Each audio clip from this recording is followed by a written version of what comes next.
wonder how the 1v1 goes when it's Warrior Olaf, rather than all the previous other Olafs that after the chomp didn't have enough oomph to 1v1 a Trundle. It's still going to be very, very difficult. Trundle's so strong there, but we've never seen Warrior Olaf versus Trundle in those early skirmishes, and I think that Malrang sets the tone in this game. We've ended up with Aatrox mid lane. I think actually both were fine, but Vladimir has that potential to all-in post-6 in the top lane and maybe scales to be an actual laning threat. Much better.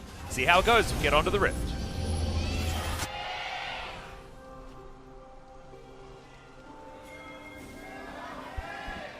Oh, so sad.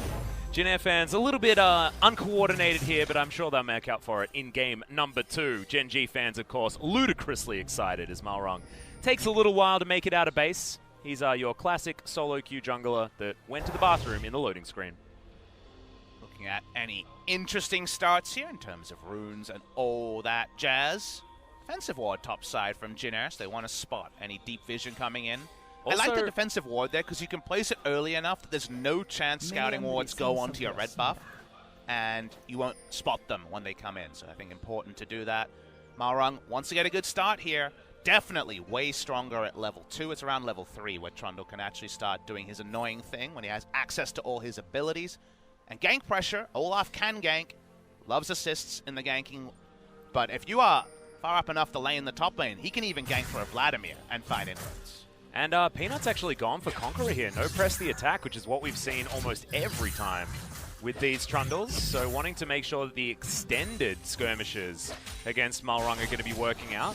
Which does hurt him in the level 3 1v1. Because press the attack is where Trundle just does so many things against Olaf or whoever he's doing against, that if you just add the burden of, well, I got this annoying pillar behind me, I have press the attack buff on me, I've lost my damage from the chomp, and I have attack speed and healing going on. There's so much going on in an early Trundle skirmish that it usually wins out big. Speaking of winning out big, that's a really poor lane trade taken by Kellen, and now he's going to have to be chugging his potions nice and early. You miss that light binding, you are in a hell of a lot of trouble, is basically what we learnt just there, and he skilled that one level 1, and that means that Jin Air have given up on the laning phase until level 2 has been found. So finally, does have that Q button back off cooldown, but you can see Root has to give up CS, and that's what this Gen G bottom lane does.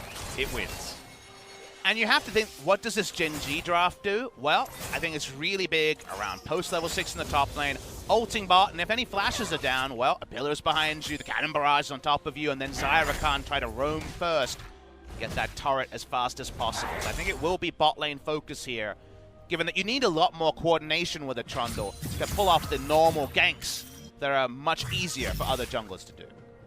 Well, we'll see whether Jin Air can make up for it elsewhere on the map. At the moment, you can see Cubase having a great time towards the top side of the map. Of course, Vladimir's not going to be able to put too much pressure.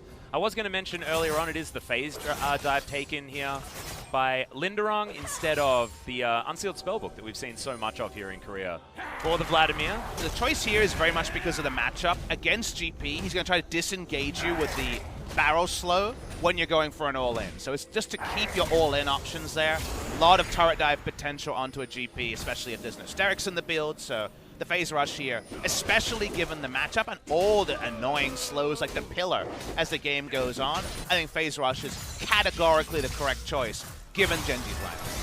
Well, this is also a pretty good choice as Kellen's going to go down very low. Aftershock, oh no, you are dead, my friend. First blood going over to Ruler, and Jin Air fans are real terrified now. Just a straight-up 2v2 victory for Gen G. Kellen misplaying the laning plays on Lux. You'll see this in solo queue because everyone's playing the Aftershock Lux for the first time and trying to rank up with it given its success around the world, but Kellen just really misjudged his own tankiness, doesn't exhaust, doesn't have a life. Yep. And now Root has not a hope to try and get anything done in this lane as Ruler is going to go back. It's going to be BF Sword. He's double the CS. This is absolutely terrifying. Here we go. Malrang makes his way up, but that ward just about to time out. He's going to get all the value it needed. And of course, it's not going to be about BF Sword, guys, but he's going Essence Reaver to start things off, so no need for that one. So Kellen's full health, as you notice, but the moment he gets knocked up, he just realizes too late that he's super dead. The Aftershock comes in when he's around 200 health, so extra resist, 70 resist in the laning phase, not going to be enough when you're that low. Well played by Gen G, but honestly, too easy. Yeah. And that also just ruins the Jin Air game plan here as well, because they needed that bottom lane to stay relatively even and just try and farm things out so they can focus elsewhere. That is definitely not going to be an option now, because that lane is about as on fire as it can be. And it really changes things, and coaches get so frustrated in games like this, because remember when we had Fiora versus Aatrox, and Aatrox just straight up won at every moment? Yeah. Suddenly the draft looks a bit silly. The Lux is able to outrange Xayah Rakan, assuming you don't take terrible trades super early in the lane phase. She wants level 3, she wants access to all her abilities. But maybe the lane was decided in terms of Ruler being able to aggressively freeze tank minions and keep it on his side, the kill already being put down. It's very hard for Lux to reset a lane state, even though she has some push and she has good trading options. She's so squishy that the first summoner being down means she can just never walk up again, and this priority support you drafted for and prized might actually be one of the reasons your draft doesn't come together. Yep, and now it makes this play from Peanut even easier as Kellen, no flash, no aftershock anymore. Cannon Barrage goes down. We're looking for more kills as Peanut jumps all the way on top of Rude. Kellen lasts a very long time though as Light Binding. Lucent Singularity is going to do a fair bit of damage. Malrong turns it around onto Peanut as Root wants to kill. He's not going to get it. The Olaf picks that one up. And that just went all the way the wrong way for Jin Air. Peanut so greedy, looking for a second kill. Kellen had walked towards the turret, and Genji was slowly trying to pass the kill to Ruler. That's why Kellen lived for so long. Yeah. But then Peanut was just alone, and it's Olaf. We know what Olaf does in a long lane. You don't get away from that. Very curious there. I want to see the replay because I was focused on the bottom side of the screen here for the kill. Peanut comes in and it's perfect. It's level 3 Kellen. Aftershock, doesn't matter. Cannon Barrage. We knew there'd be a bot lane focus.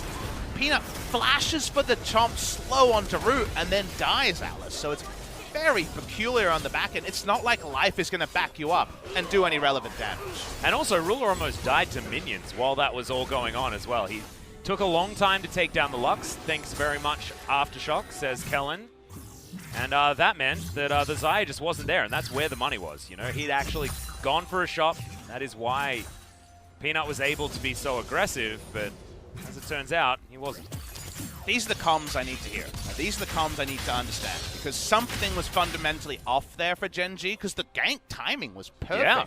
but the execution so clearly left a lot to be desired. Well, he's going to come back and try it one more time. If at first you don't succeed, Papa Smithy, try again.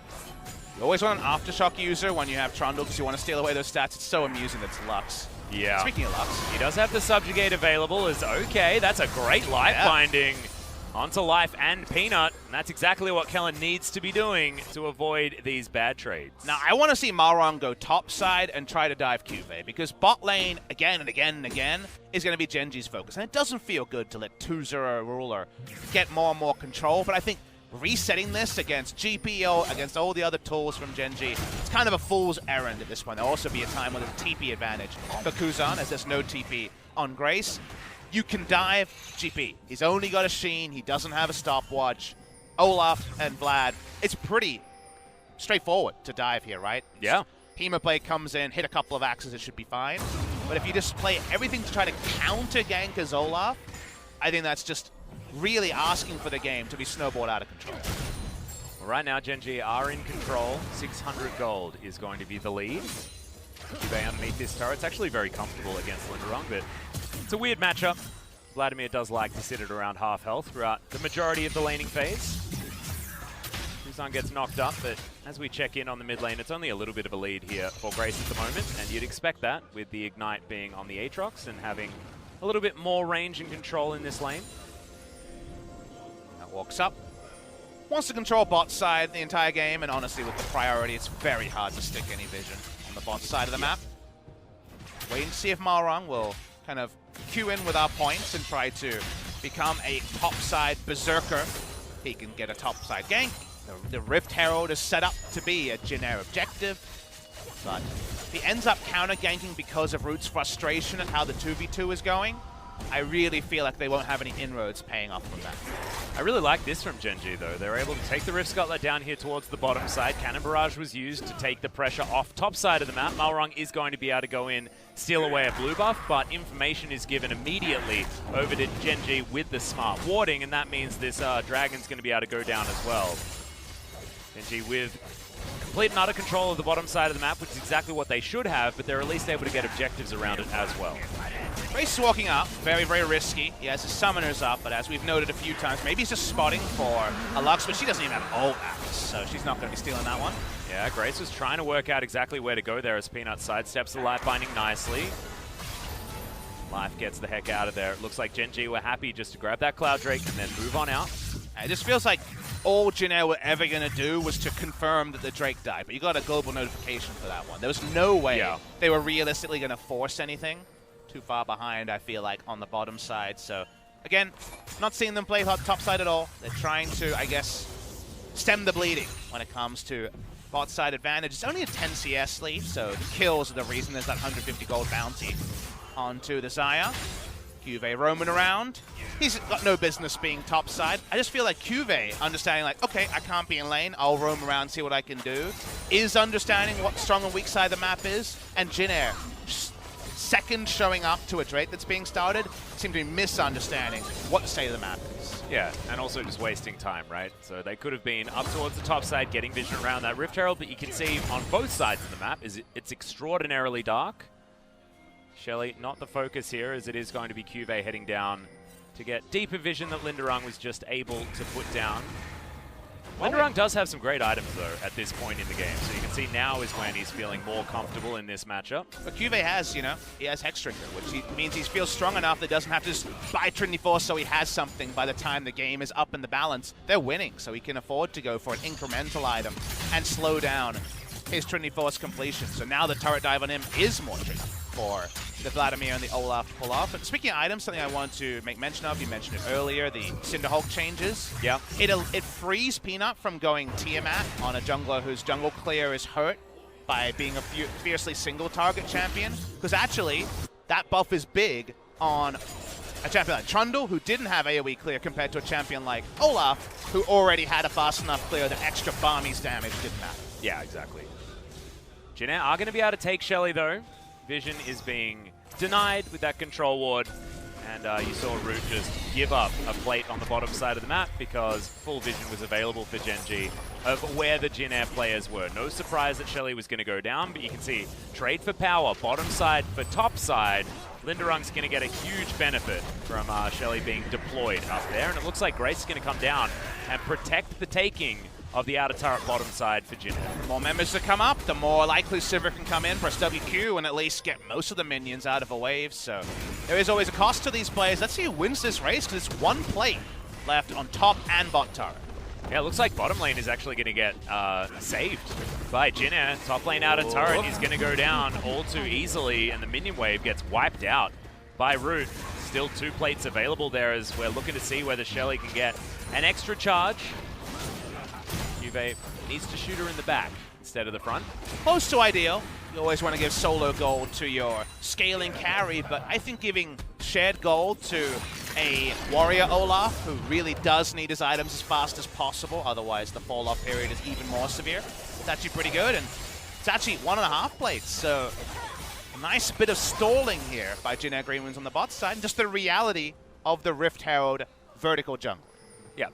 And as we move into 15 minutes into the game, it's really interesting that we are getting pretty much exactly what we were predicting, right? Gen G very strong through bottom side of the map, and Jin Air able to make plays elsewhere to get themselves into relevance. This wasn't the Jin Air that we were watching in spring, though, so it's actually really good to see that Jin Air are actually able to answer plays made by their opposition elsewhere on the map to stay in touching distance of the gold, as you can see at the top of the screen. I mean, Jin Air's spring was defined by their fumbles, inaction or just wrong action. Whereas here, yes, we took exception to how they played around the Drake that Gen G took on the weak side of the map, but otherwise, they've pretty much followed the correct objectives, and they're 700 gold behind when they have Vladimir, Sivir, Aatrox. I mean, they're very confident in what their scaling represents this game. So I think the game is just very finely poised, and it's going to be on Gen G using their outnumber potential. They have a teleport advantage in mid. They have the cannon barrage in top.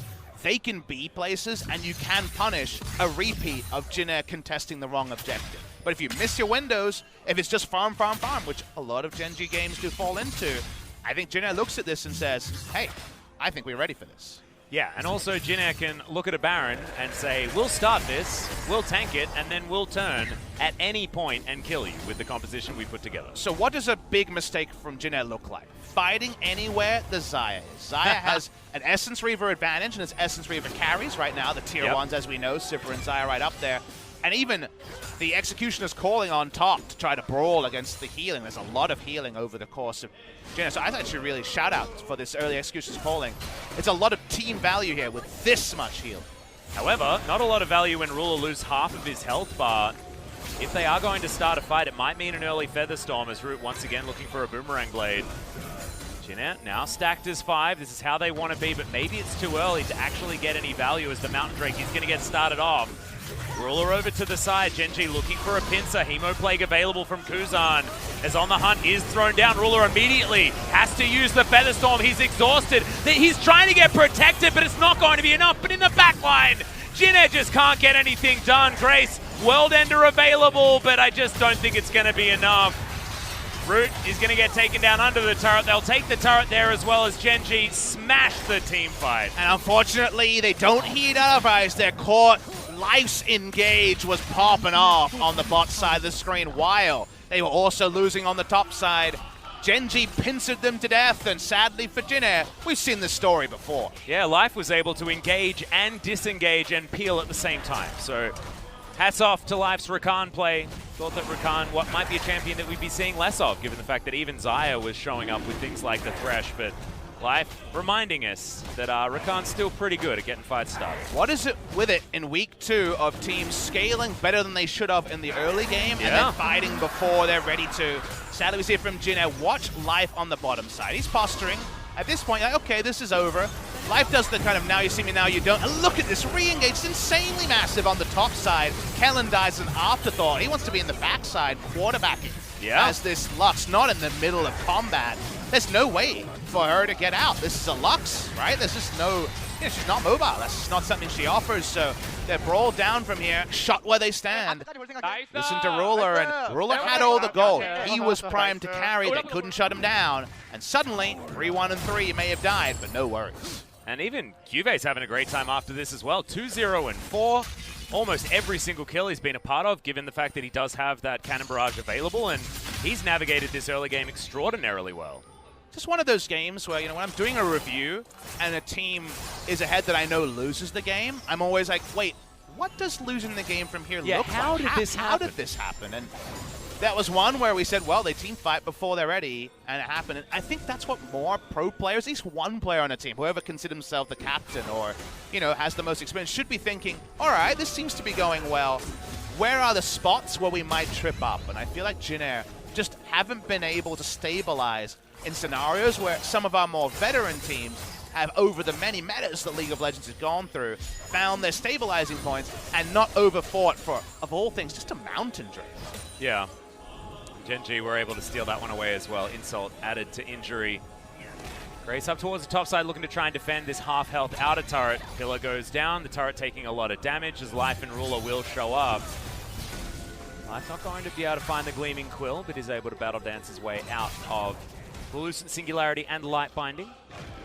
Build hasn't changed for the Trundle. It's usually a Kindle Gem into the Stone Plate was the last build we saw. We're thinking back to Tarzan, this dominant streak in 2018 summer. Fun fact, Tarzan still career undefeated on Trundle, 12-0 on that pick. So I'm sure he's watching this with at least some interest because the Trundle meta may not be upon us. We may not be that far away. I mean, they could just leave up the Sejuani work, right? It's a little bit difficult when you're Tarzan, though, and you're one of the best Sejuani players in the LCK because often that just gets banned by your opponent. However, they do have answers to that now as well.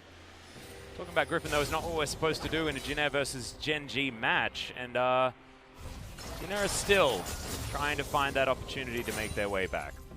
I do want to talk about the last fight. They did catastrophically lose it, and it was due to the fact that Life had that brilliant disengage/engage at the same time and got things done. However, I like the idea from Jin Air to fight as they're grouped up as 5 with this composition that they have. But, see, where they tripped was they're like, okay, well, I mean, they're on 2 sides of us. We'll just get in there. Sivir roll, right? Yeah. But the damage numbers aren't there because obviously Vlad, Sivir really need that gold. Also, even with movement speed, Lux was just pincered because when they all ran down, Lux was the slowest person to join, so he just killed the Lux in the front line, and then support's already dead. You don't actually confirm those kills. Summoners were up on everyone start the fight. I get what you're saying, and there is definitely a time where you have to pull the trigger as a teamfight comp and say, all right, they're out of position, let's go.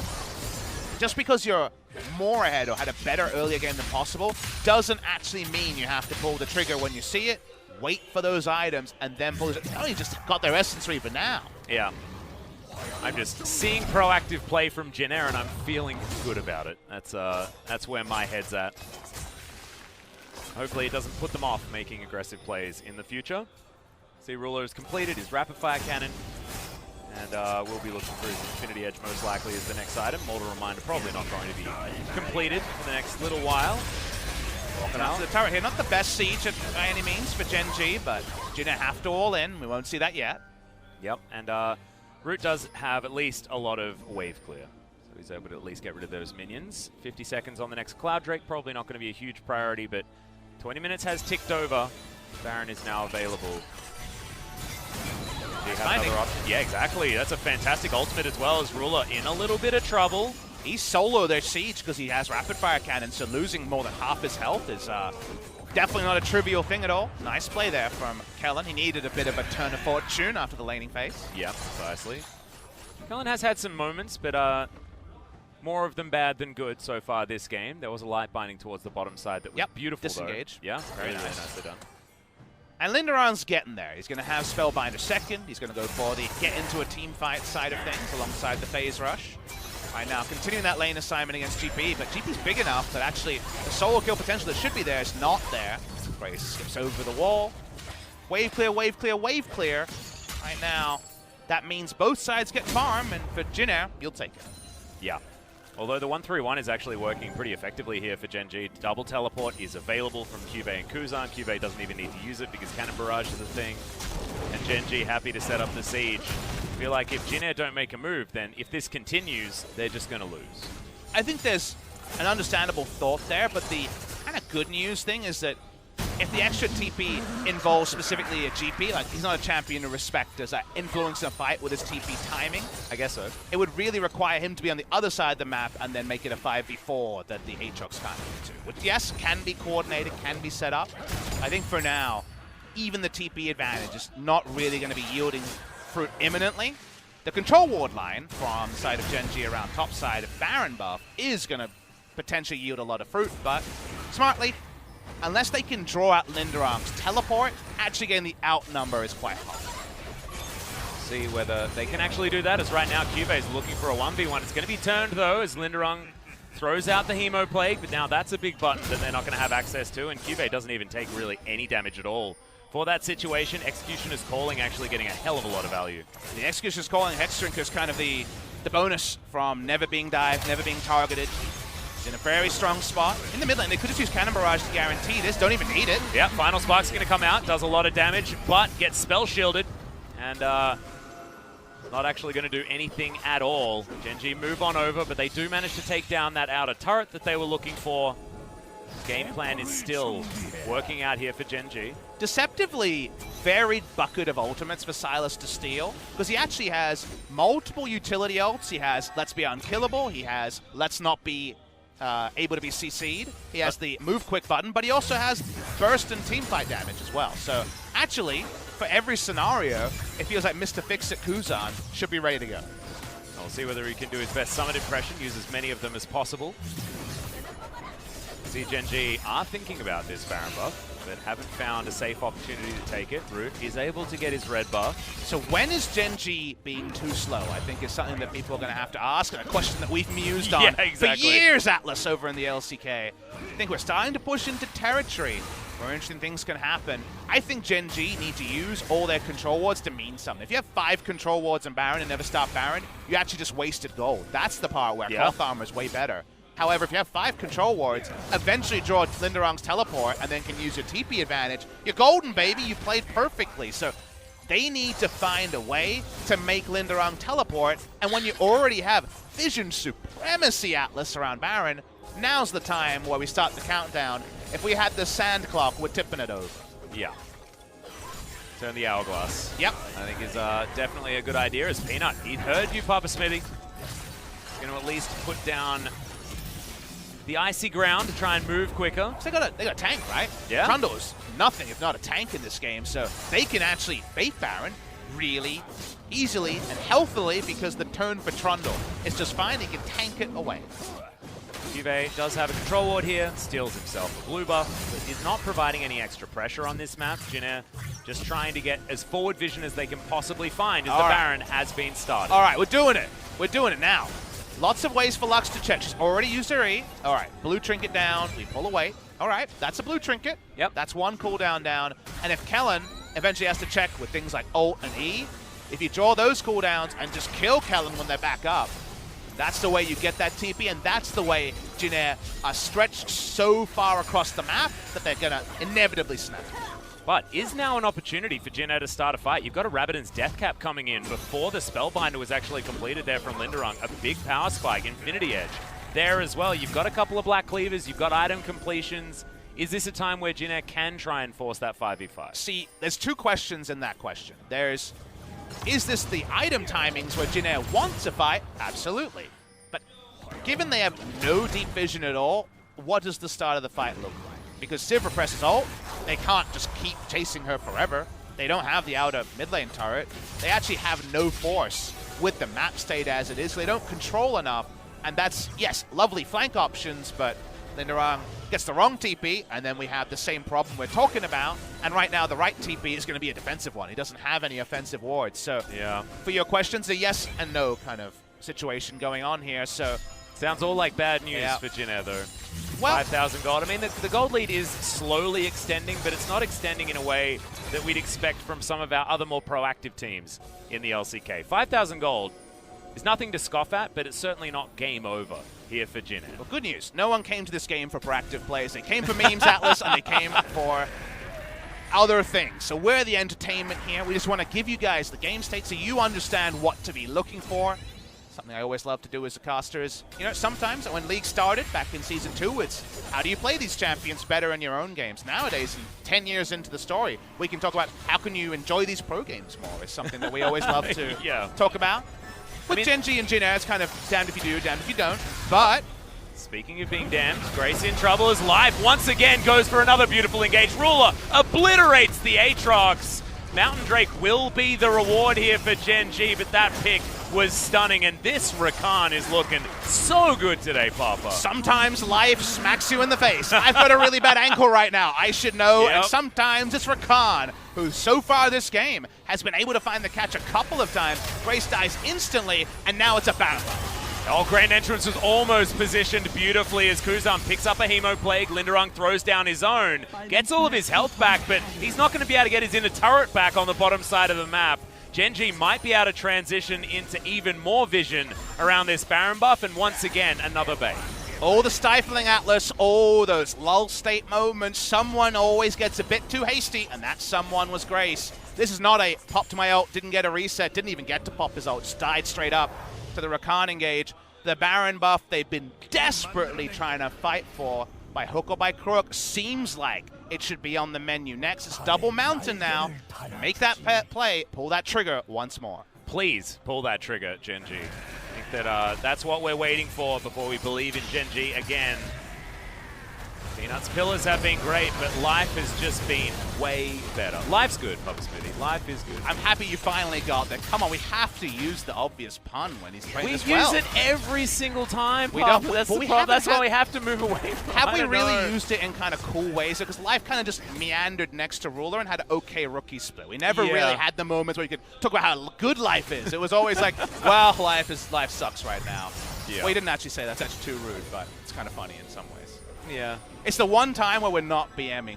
Because we're just saying, oh no, we're using it in the other context. Yeah, finally, they're actually winning now, and things are actually looking good. We're kind of casters that push the envelope involving language sometimes, so we need the windows of no, we didn't know that was the secondary meaning. We're had no idea. Ignorance. Yeah. Well, there's two meanings to that? Weird. No, I didn't know that. No. Innocent until proven guilty, Papa Smithy, so you just can't prove that we didn't have absolutely no idea what we were talking about. Well, when you got Sivir, Vladimir, and Aatrox, the victory's only proven when the Nexus explodes. So Let's see Genji. They didn't get that Baron Atlas. They're pushing anyway. Exactly. The siege seems to be working, even with a low-range AD carry. Ruler loses a bit of his health bar, but otherwise he's not too worried.